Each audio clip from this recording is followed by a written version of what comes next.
എല്ലാവിധ ലാബ് ടെസ്റ്റുകൾക്കും MHL smart labs, Dubai road, Eriyad, Bahadur mall, Kara and Manus properties, Asmabi college. കൊടുങ്ങല്ലൂരിൽ BJPയുടെ പ്രകടന പത്രിക പ്രകാശനം ചെയ്തു. കേന്ദ്രമന്ത്രി സുരേഷ് ഗോപി കൊടുങ്ങല്ലൂർ നഗരസഭ തെരഞ്ഞെടുപ്പ് പ്രചാരണത്തിന് വേണ്ടി നഗരസഭയിലെ എല്ലാ വാർഡിലെ സ്ഥാനാർത്ഥികളുമായും വാർഡുകളിലെ വോട്ടർമാരുമായും നടന്ന മേഖലാ സംഗമങ്ങളിൽ പങ്കെടുത്തു. 5 മേഖലകളിലായി നടന്ന സംഗമങ്ങളിൽ നിരവധി പ്രവർത്തകരും നാട്ടുകാരും പങ്കെടുത്തു. ശാസ്താംകോവിൽ, ഐക്കരപ്പറമ്പ്, വയലാർ, ആനാപ്പുഴ, പുല്ലൂറ്റ്, ചാപ്പാറ എന്നിവിടങ്ങളിലാണ് സംഗമങ്ങൾ സംഘടിപ്പിച്ചത്. 50 വർഷത്തെ LDFന്റെ ദുർഭരണം അവസാനിപ്പിക്കുവാൻ ജനങ്ങൾ BJPക്ക് വോട്ട് തരണമെന്ന് അഭ്യർത്ഥിച്ചു. ഇതിനു മുന്നോടിയായി ഹോട്ടൽ JJ കാസ്റ്റിൽ വെച്ച് BJPയുടെ വികസന രേഖയുടെ പ്രകാശനം നടത്തുകയും ചെയ്തു.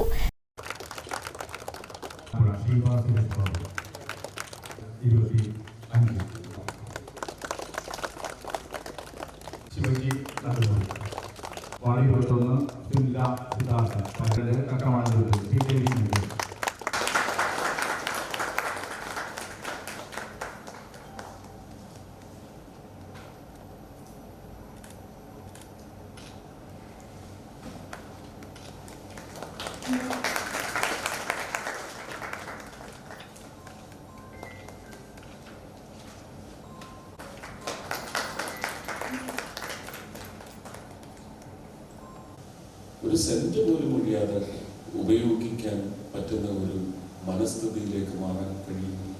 ഇതെല്ലാം വികസനമാണ്, അല്ലാതെ കോൺക്രീറ്റും കമ്പിയും മണ്ണും സിമെന്റും ഒന്നും അല്ല. എല്ലാം വേണം. റോഡുകളെല്ലാം ഇത്രയും വീതിയിലാക്കി യാത്ര സുഗമമാക്കുമ്പോൾ അതിന് പ്രൊഡക്ടിവിറ്റി ഉണ്ടാവും.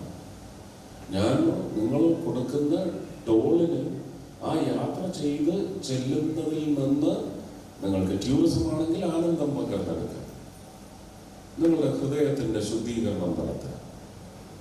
അതുകൊണ്ടും എന്താണ് സംഭവിക്കുന്നത്? നിങ്ങളുടെ ആരോഗ്യത്തിലേക്ക് ആ ഹൃദയത്തിന്റെ സന്തോഷം, നല്ല ശുദ്ധമായ ആരോഗ്യം നൽകുന്നുണ്ടെങ്കിൽ അത് വെച്ച് പ്രൊഡക്ടിവിറ്റി ഉണ്ടാവണം. രാജ്യത്തിന് സംഭാവനകൾ ചെയ്യാൻ സാധിക്കും.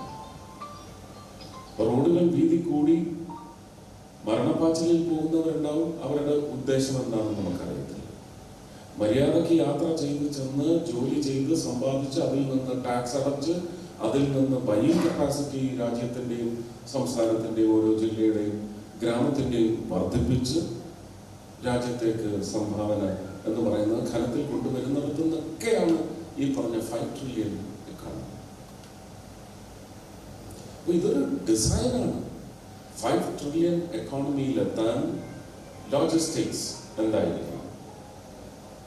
ഉൽപാദന ശേഷി എങ്ങനെ വർദ്ധിപ്പിക്കണം? ഉൽപാദന ശേഷി വർദ്ധിക്കണമെങ്കിൽ സ്കില്ലിംഗ്. യോഗത്തിൽ സൗത്ത് ജില്ലാ പ്രസിഡന്റ് AR ശ്രീകുമാർ അധ്യക്ഷത വഹിച്ചു.